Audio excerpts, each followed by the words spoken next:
Hola, hola. Soy Elise Storytime, prepárate porque te contaré unas historias de terror que están para no dormir, pero para que no dé tanto miedo, te las contaré jugando Roblox. Vamos con la primera. Me llamo Mariana y tenía 13 años cuando pasó esto. Vivíamos en una casa de 2 pisos, en una colonia tranquila, de esas donde los vecinos se saludan pero no se conocen bien. Mi cuarto estaba arriba, frente a la escalera. Desde hacía semanas sentía cosas raras. Mi cepillo aparecía en el buró cuando lo dejaba en el baño, mi silla se movía un poquito sola y a veces escuchaba un paso leve cuando me estaba durmiendo. Mis papás decían que era el viento, pero en mi cuarto no hay ventana grande. Ese viernes me quedé sola por primera vez en mucho tiempo. Mi hermano se fue a una pijamada y mis papás al hospital porque iban a visitar a mi tía. Me dejaron pizza y me dijeron que no me durmiera muy tarde. Yo me acosté a ver TikTok con la lámpara del buró encendida. Tenía sueño, pero me daba miedo apagar la luz porque se oían crujidos por toda la casa. Ya eran como las 11 cuando escuché que la silla de mi escritorio se arrastró despacito. No fue un ruido fuerte, fue más como un rechinido suave, pero me hizo quedarme helada. Me senté en la cama y la vi. Estaba volteada hacia mí, como si alguien invisible se hubiera sentado ahí. Pensé que era mi imaginación, así que agarré mi cobija para taparme, pero sin querer la jalé tan rápido que voló y cayó al piso, justo enfrente de la cama. Al principio no entendí qué estaba viendo. La manta se había acomodado encima de algo con forma humana. Se notaba el hueco de los brazos, el pecho levantándose y bajando, la cabeza ligeramente girada hacia mí. Me quedé congelada. No podía gritar. Sentía que la piel se me erizaba completa, como si alguien me soplara en la nuca. Di un paso atrás y en ese momento la manta se movió, muy despacio. Se deslizó hacia un lado, como si esa cosa invisible se estuviera incorporando. La silueta quedó de pie por unos segundos. Yo corrí a prender la luz del techo. Pero justo cuando toqué el interruptor, la lámpara se apagó sola. Todo quedó oscuro. Solo escuché un suspiro, muy cerca, tan cerca que me temblaron las piernas. Me tapé los oídos, cerré los ojos y recé bajito. No sé cuánto tiempo pasó, pero cuando abrí los ojos, la luz volvió. Todo estaba igual que antes, excepto que la manta estaba doblada a los pies de mi cama, como si alguien la hubiera acomodado con cuidado. Agarré mi almohada y me bajé corriendo a la sala. Puse la tele solo para oír voces humanas. No dormí en toda la noche. Cada vez que cerraba los ojos, recordaba esa silueta moviéndose bajo la cobija. Cuando mis papás regresaron al amanecer, les dije que había escuchado ruidos, pero no me creyeron mucho. Subimos a mi cuarto y mi mamá se quedó viendo mi cama. ¿Quién durmió contigo anoche?, me preguntó. Yo le dije que nadie, y ella señaló las sábanas hundidas de los dos lados. Como si alguien más hubiera estado acostado allí, no supe qué decir. Ella solo encogió los hombros y me dijo que seguro era porque no la había atendido bien. Pero cuando me quedé sola de nuevo, miré la manta. Tenía marcada la forma de un cuerpo, apenas visible, como si alguien invisible siguiera ahí, esperando que me volviera a dormir. Si yo llevo semanas notando que mi cepillo se teletransporta y mi silla se mueve sola, el día que mis papás avisan que me quedo sola en la casa. Me autoinvito a la pijamada de mi hermano, aunque me toque dormir en el piso. Esa es la típica señal de advertencia que te grita que salgas de ahí antes de que empeore. Me da muchísima angustia pensar en Mariana congelada de miedo, viendo cómo su propia cobija tomaba la forma exacta de una persona invisible, levantándose justo frente a ella. Y que, al amanecer, su mamá encuentre la cama hundida del otro lado, confirmando que esa entidad de verdad se acostó a acompañarla toda la noche. Es para hacer las maletas y no volver a pisar esa habitación nunca más.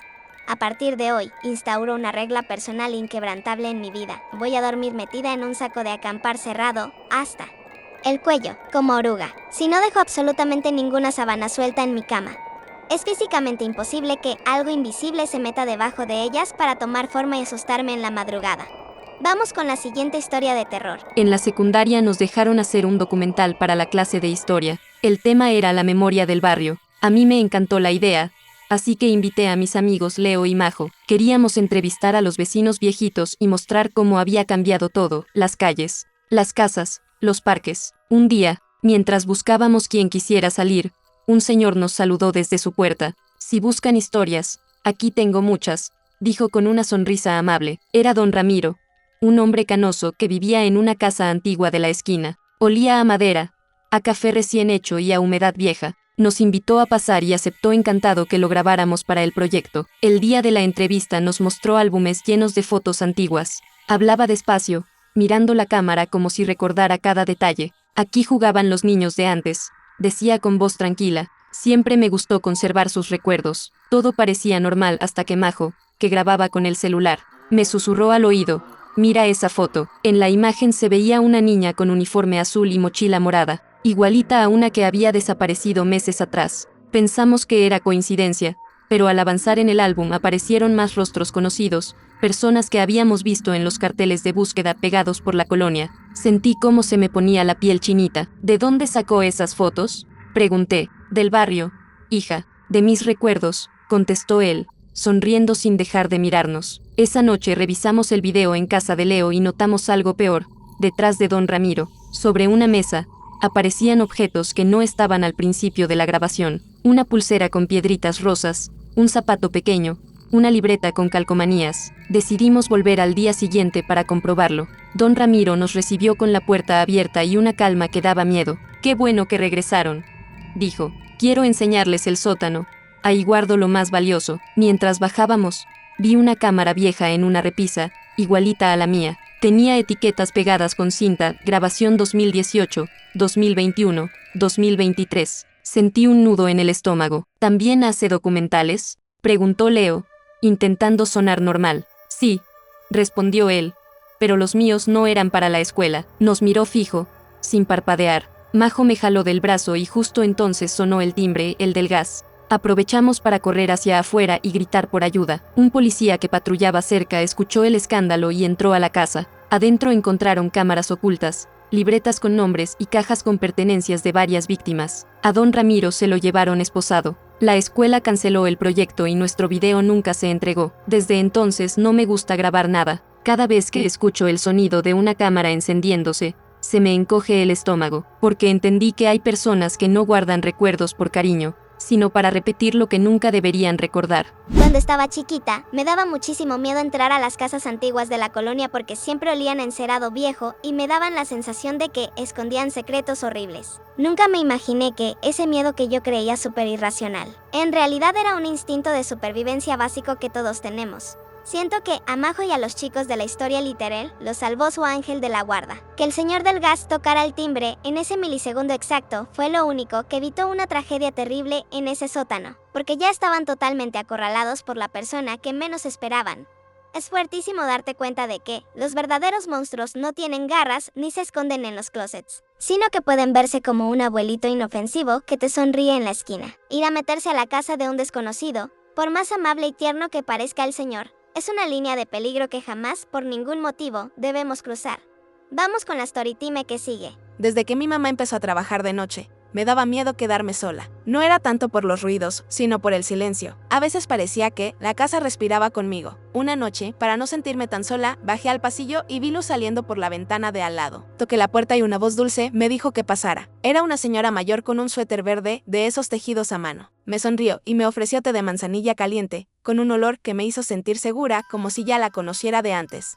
Se llamaba Doña Elvira. Tenía el cabello blanco y hablaba despacito. Me contó que vivía ahí desde hace muchos años, que antes todo el terreno eran huertos y que su esposo había trabajado en el ferrocarril. Yo me sentí tranquila. Desde ese día, cada vez que mi mamá salía al hospital, me iba con Doña Elvira. Me gustaba ayudarle a lavar las tazas o a ver las fotos antiguas que tenía en su mesa. En una de ellas aparecía ella joven, parada frente a la misma casa, con el mismo árbol del patio. Una tarde, mi mamá regresó más temprano y me marcó por teléfono. ¿Dónde estás, Lucía? Con Doña Elvira le dije como siempre. Se quedó callada unos segundos y me dijo en voz baja, ¿con quién? Con la vecina de al lado, mamá. La de suéter verde, su tono cambió. Me pidió que regresara ya. Cuando llegué, estaba en la puerta, muy seria. No vuelvas a entrar a esa casa, ¿entendiste? No entendía nada. Me llevó a la sala y me explicó que esa casa estaba vacía desde hace años, que los dueños se habían ido y nadie la había vuelto a habitar. Yo insistí, le conté del té, de las fotos, del olor a jabón que tenía la señora. Pero mi mamá me miró tan raro que me callé. Quise pensar que se confundía. Al otro día, mientras mi mamá dormía, salí de puntitas y fui hasta la casa vecina. Toqué, pero nadie contestó. La puerta estaba entreabierta. Dentro olía a polvo, a madera vieja. Caminé despacio y vi la mesa, donde siempre me servía té. La taza de flores seguía ahí, vacía, con una capa de polvo encima. Y al lado, un portarretratos. Lo agarré para limpiarlo y casi se me cayó del susto. Era una foto en blanco y negro. Se veía a Doña Elvira sonriendo. Y a su lado, una niña idéntica a mí, con el mismo corte de cabello y la misma camiseta de rayas que traía puesta ese día. Sentí que algo se movía detrás de mí. La puerta se cerró sola y escuché su voz. Suave como siempre, gracias por venir a despedirte. No sé cómo, pero corrí. Cuando salí, mi mamá estaba en la banqueta, buscándome. Me jaló del brazo y cerró con candado. Dijo que esa casa iban a demolerla porque era peligrosa. Esa noche, mientras trataba de dormir, escuché 3 golpes suaves en la pared que compartimos con la casa vacía. Luego, un olor a manzanilla llenó mi cuarto, igualito al té que ella me preparaba. Desde entonces, cada vez que mi mamá se va, dejó una taza vacía junto a mi ventana. No la toco, pero por las mañanas siempre tiene un poco de agua tibia. una flor adentro, y a veces una huella pequeña de mano sobre el vidrio empañado. Esa huella tiembla leve, como si me saludara desde el otro lado. ¿Sabían que el sentido del olfato es el único que está conectado directamente con el área del cerebro que procesa las emociones? Por eso un simple aroma a té de manzanilla te puede hacer sentir súper segura y abrazada al instante. El problema es cuando ese olor aparece de la nada, flotando en tu cuarto a media madrugada, solo porque la vecina fantasma pasó a darte las buenas noches. Me da muchísima ternura y a la vez un terror inmenso pensar en la pequeña Lucía. Es súper comprensible que, sintiéndose solita mientras su mamá trabajaba, buscara refugio y compañía en la casa de al lado. Pero darte cuenta de que, literalmente estuviste platicando, lavando tazas y viendo fotos con un espíritu que llevaba años habitando una casa en ruinas. Es una experiencia que te deja marcada para siempre. ¡Qué vulnerabilidad tan grande! Si a mí me llegan a dar 3 golpecitos en la pared que comparto con un terreno abandonado. Les prometo que empujo mi ropero entero para bloquear ese lado del cuarto y me voy a dormir a la tina del baño. Cero romántica la idea de dejarle una tachita en la ventana para que la señora me deje flores o ollitas empañadas. Yo le ruego a mi mamá que nos mudemos al día siguiente. Pero bueno, sigamos con la que sigue, ojalá no sea muy terrorífica. Yo tenía 10 años y mi mamá siempre me mandaba por las tortillas después de la escuela. Me gustaba ir sola porque me hacía sentir grande. En la esquina de la avenida había una caseta vieja donde trabajaba un señor al que todos le decían Don Toño. Vendía fichas y recargas, y cuidaba el teléfono público que todavía funcionaba. Siempre me saludaba con una sonrisa y decía cosas como, «Qué bonita trenza traes» o «Ya vas por las tortillas», ¿verdad? Nunca me cayó mal. Solo se me hacía raro que siempre supiera a qué hora pasaba. A veces hasta me esperaba recargado en el poste. Yo lo saludaba rápido y seguía, pero un día noté que cuando yo pasaba, él sacaba su celular y lo apuntaba hacia mí. Pensé que revisaba algo, pero la siguiente vez lo volvió a hacer. Una tarde se lo conté a mi mamá, pero me dijo que seguro lo imaginaba, que Don Toño era buena persona, que tenía años viviendo ahí. No insistí, aunque por dentro no me quedé tranquila. La primera llamada llegó 3 noches después. Mi mamá estaba haciendo la cena y el teléfono sonó. Contestó y se quedó callada. Luego me miró y dijo, «Oye, ¿por qué me estás llamando desde afuera?» Yo le respondí que estaba en la sala. Se escuchaba mi voz en el teléfono diciendo «Ya voy, mami». Era mi voz, igualita. Mi mamá colgó. Pensó que era una broma, pero al día siguiente volvió a pasar. Y otra vez se escuchó mi voz repitiendo frases que sí había dicho, «Ya llegué, ahorita voy». Sí, me dio 2 pesos de cambio. Era como si alguien me estuviera grabando. Ahí fue cuando me dio miedo. Recordé al señor Toño con su celular apuntando hacia mí. Le dije a mi mamá y por fin me creyó. Cambiamos la ruta para ir por las tortillas, pero aunque ya no pasábamos por la caseta, las llamadas siguieron. Una tarde, al regresar de la escuela, encontré una bolsita colgada en la reja. Adentro había un teléfono negro, sin chip, y un papelito que decía, «No me ignores». Le avisé a mi mamá y llamó a la policía. Cuando revisaron el celular, había grabaciones mías caminando por la calle, hablando con la señora de la tienda, incluso una donde vi mi cuarto mientras hacía tarea. Esa noche no dormí. Cada vez que cerraba los ojos escuchaba mi propia voz diciendo «Ya voy, mami». Al día siguiente la policía fue a revisar la caseta. Encontraron varios celulares y carpetas con nombres de mujeres y niñas del barrio, con horarios y direcciones. Don Toño fue arrestado y todos se quedaron helados. Mi mamá me abrazó y dijo que ya todo estaba bien, pero esa misma semana, mientras veíamos la televisión, sonó el teléfono de casa. Mi mamá contestó y se quedó pálida. Me pasó el aparato, y en la bocina se escuchó mi voz, clarita, diciendo, «Ya voy, mami». Colgamos, y esa noche dormimos con las luces encendidas. Cuando yo estaba chiquita y me mandaban a hacer mandados cerca de la casa, siempre había una esquina o algún vecino que me daba súper mala espina. Y los adultos te suelen decir, «Ay, no pasa nada, si tiene años viviendo aquí». Esta historia me da toda la razón. Los niños tienen un radar instintivo increíble para detectar el peligro y siempre hay que creerles a la primera cuando se sienten incómodos. Es de un nivel de maldad loquísimo el truco que usó este tipo. Grabar la voz de la niña para ponérsela a la mamá por teléfono no es una simple broma pesada. Es una manipulación psicológica pensada estratégicamente para que la señora se confundiera, bajara la guardia y saliera a buscarla. Sabía exactamente cómo jugar con la mente de ambas, frente a intenciones tan retorcidas. De verdad uno solo puede pedirle a Dios que proteja y cubra siempre a todos los niños que tienen que caminar solitos por la calle todos los días. Tu casa tiene que ser tu refugio sagrado de paz. Y pensar que alguien te roba esa tranquilidad grabando hasta el interior de tu cuarto simplemente me revuelve el estómago. Prepárate para la que sigue, estará bien paranormal. Esa tarde me sentía grande, responsable. Era la primera vez que me dejaban cuidar a alguien sola. La mamá de Mara, una amiga de mi mamá, me contrató para cuidar a su hija de 6 años mientras ellos salían a cenar. Me dijo que regresarían antes de medianoche y que Mara ya había cenado. Solo debía jugar con ella un rato y acostarla. La casa era moderna, con paredes blancas y muchas ventanas, pero demasiado silenciosa. Se escuchaba hasta el sonido del reloj de la cocina. Cuando la mamá se fue, Mara me enseñó su habitación. Tenía muchos juguetes ordenados, una cama con cobijas rosas y un espejo enorme frente a la puerta. Jugamos a las escondidas. Yo contaba en la sala y ella corría por el pasillo. La busqué por todos lados hasta que escuchó un susurro en el closet de su cuarto. Pensé que ya la había encontrado, pero cuando abrí la puerta, Mara estaba agachada, mirando hacia el fondo del closet, hablando muy bajito.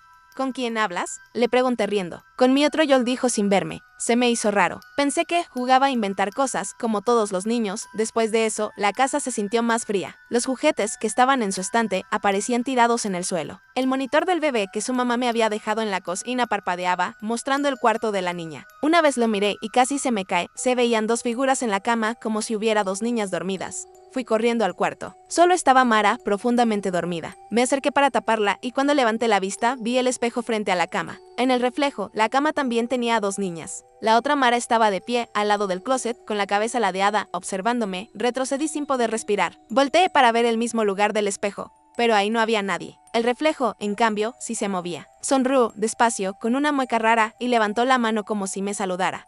Apagué la lámpara y corrí a la sala. Desde ahí escuché pasos suaves arriba y después el sonido de algo arrastrándose. Pensé en llamar a la mamá, pero me dio miedo sonar ridícula. Solo esperé, abrazando un cojín, mirando la escalera. Cuando por fin regresaron, casi lloré de alivio. Les conté que Mara se había dormido temprano y que todo estaba bien. No dije nada más. La mamá me agradeció y me llevó a casa. Esa noche no pude dormir. Sentía como si todavía escuchara los pasos sobre mí. En el techo, por curiosidad prendí el celular para revisar la cámara del monitor, porque sin querer la había dejado conectada a la app.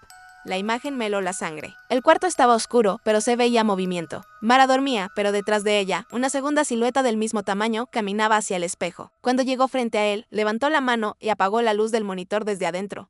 Desde entonces, cada vez que paso frente a un espejo y veo algo moverse, me da miedo mirarme demasiado tiempo. A veces creo escuchar risas muy suaves, como la voz de una niña diciendo mi nombre, pidiéndome que vuelva a jugar con ella. En el milisegundo exacto en el que veo a 2 niñas en la pantallita del monitor, cuando sé perfectamente que solo estoy cuidando a una, yo agarro mi mochila y salgo disparada por la puerta principal. 0 posibilidades de ir a asomarme al cuarto oscuro para confirmar si el espejo también tiene a una gemela malvada, saludándome con la mano.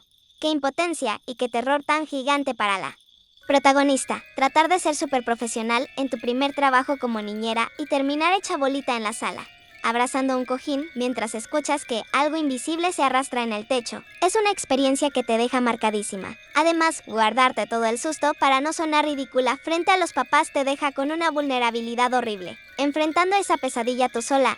En fin, haz clic en el video que te muestro en pantalla, please. Así seguiremos con las historias que están tan emocionantes.